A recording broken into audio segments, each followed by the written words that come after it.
사랑하는 성도님들과 함께 나누는 말씀은 다니엘서 8장 1절에서 14절까지의 말씀입니다. 핵심적으로 살펴볼 말씀은 3, 4절과 7, 8절의 말씀입니다.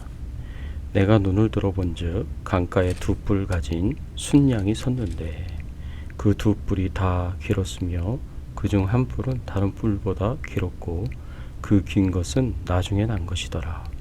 내가 본즉 그 순양이 서쪽과 북쪽과 남쪽을 향하여 받으나 그것을 당할 짐승이 하나도 없고 그 손에서 구할 자가 없으므로 그것이 원하는 대로 행하고 강하여졌더라.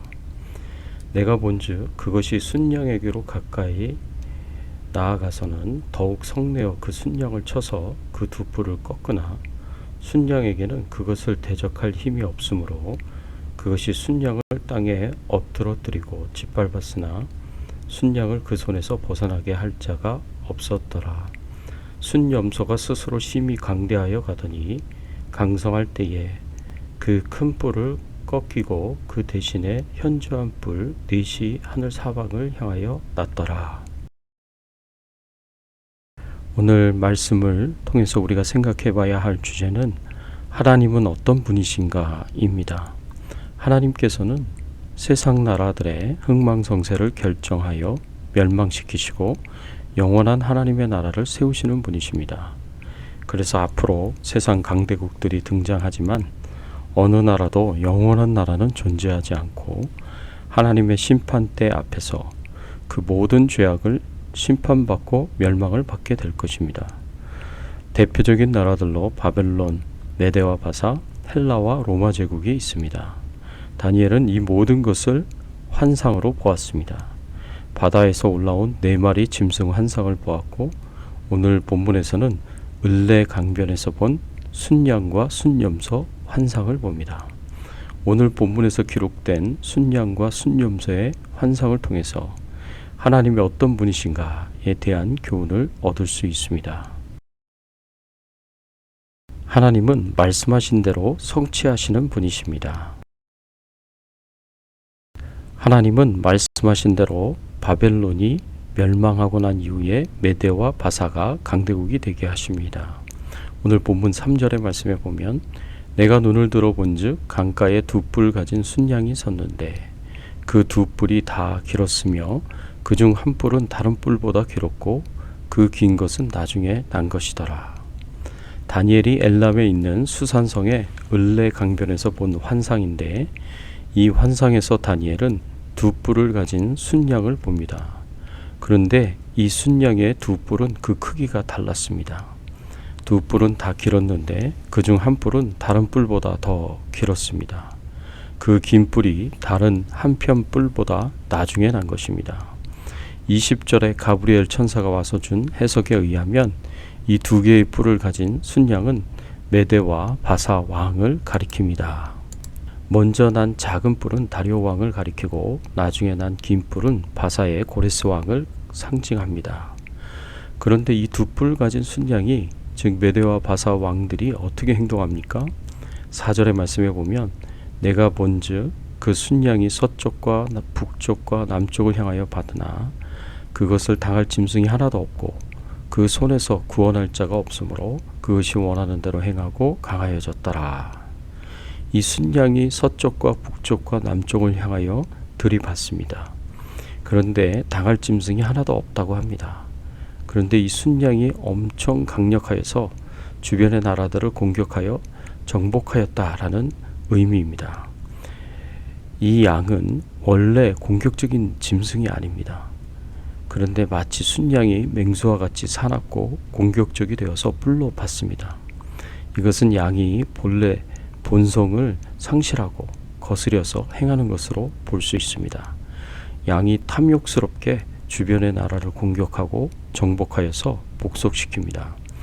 하나님께서 말씀하신 대로 메대와 바사는 강력한 나라가 되어서 강대국이었던 바벨론을 멸망시키고 최강대국으로 나타납니다. 또 하나님은 말씀하신 대로 메대와 바사가 멸망하고 헬라 제국이 강대국이 되게 하십니다. 그러나 메대와 바사도 바벨론과 같이 최강대국으로 세상을 영원히 통치하지 못합니다. 메대와 바사도 흥망성쇠의 과정을 거치며 멸망을 당하게 됩니다. 서쪽에서 한 순념소가 일어나 순양을 쳐서 그 뿔을 꺾고 엎드러뜨리고 짓밟습니다. 본문 7절의 말씀에 보면 내가 본즉 그것이 순양에게로 가까이 나아가서는 더욱 성내어 그 순양을 쳐서 그 두 뿔을 꺾으나 순양에게는 그것을 대적할 힘이 없으므로 그것이 순양을 땅에 엎드러뜨리고 짓밟았으나 순양을 그 손에서 벗어나게 할 자가 없었더라. 메대와 바사를 멸망시킬 한 나라가 서쪽에서 일어나게 될 것이라고 가르치고 있습니다. 그 나라가 바로 그리스 헬라 제국입니다. 헬라 제국이 일어나서 메대와 바사를 쳐서 멸망시키게 될 것인데 그 어느 누구도 메대와 바사를 도와 이 멸망에서 벗어나게 할 수 없다고 예언하고 있습니다. 이 순념소의 두 눈 사이에는 현저한 뿔이 있는데 이 현저한 뿔은 헬라 제국을 건설한 알렉산더 대왕을 상징합니다. 그리고 8절에 보면 이 큰 뿔이 꺾이고 다른 뿔 넷이 하늘 사방을 향하여 나오게 됩니다. 순염소가 스스로 심히 강대하여 가더니 강성할 때에 그 큰 뿔이 꺾이고 그 대신에 현저한 뿔 넷이 하늘 사방을 향하여 났더라. 이렇게 큰 뿔이 꺾이고 다른 네 개의 뿔이 사방을 향하여 난 것은 알렉산더 대왕이 33세의 나이에 일찍 죽게 되고 그 이후에 알렉산더 대왕의 수하로 있었던 4명의 장군이 그 헬라 제국을 분할하여 다스리게 될 것을 가리킵니다. 이 네 장군은 시리아를 다스린 셀류쿠스, 애굽과 팔레스틴을 다스린 톨레미, 마케도니아를 다스린 카산더, 비두니아를 다스린 리시마큐스입니다. 그런데 순념소의 네 뿔 중에 한 뿔에서 난 한 작은 뿔이 극도로 강성해져서 신성모독을 저지른 행동을 합니다.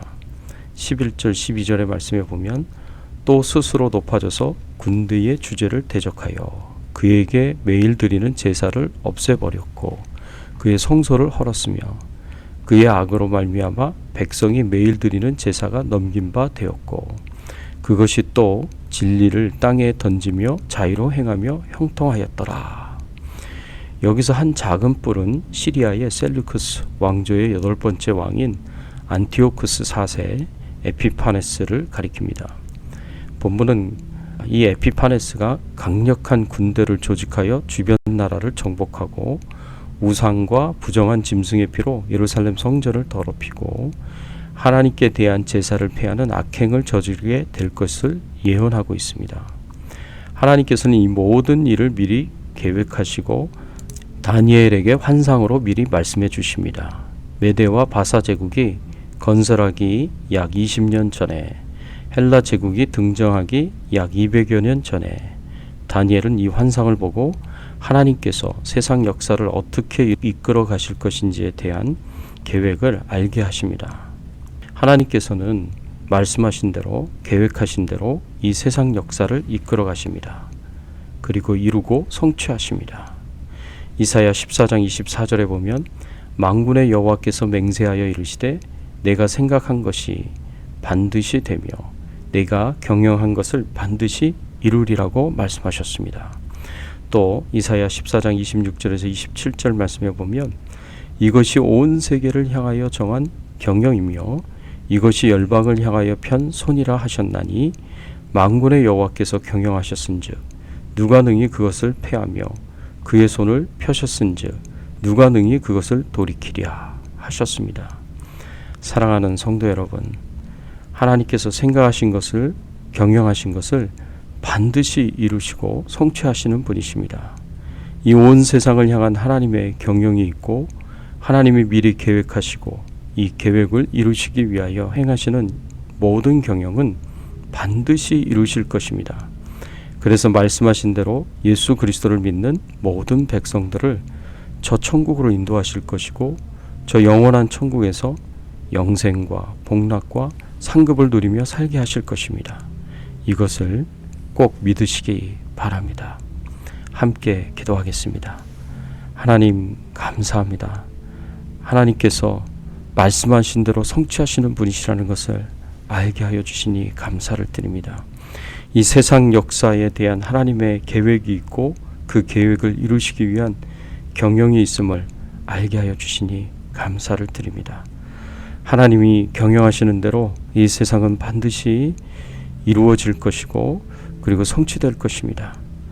마지막 때 우리를 저 천국으로 인도하실 하나님의 경영이 이루어질 것이고 저 천국에서 영생과 복락을 상급을 누리며 살도록 인도하실 것을 믿습니다.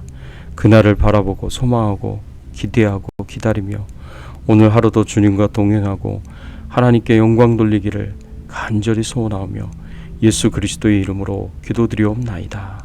아멘.